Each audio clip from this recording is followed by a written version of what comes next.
નમસ્કાર, હું Rinku Prajapati public India ન્યૂઝમાં આપનું સ્વાગત કરું છું। શરૂઆત કરીએ આજના સમાચારની। 181 અભિયમની ટીમ આણંદ તાલુકાની પરિણીતાના વારે આવી।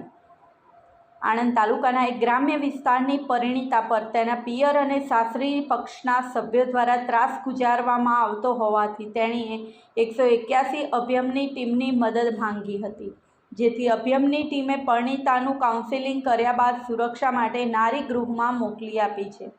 181 અભિયમની ટીમને આણંદ તાલુકાના ગ્રામ્ય વિસ્તારની પરિણીતાએ ફોન કરી પિયર અને સાસરીની હેરાનગતિ બાબતે જણાવતા અભિયમની ટીમ ઘટના સ્થળે દોડી ગઈ હતી।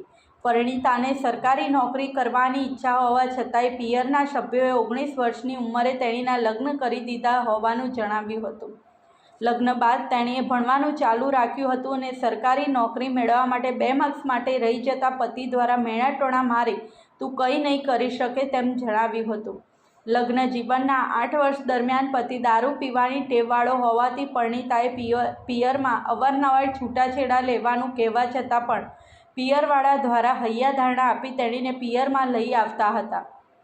બાદમાં સમાજ શું વિચારશે તેવો વિચાર કરી સમાધાન કર્યા બાદ પુનઃ સાસરીમાં મોકલી આપતા હતા।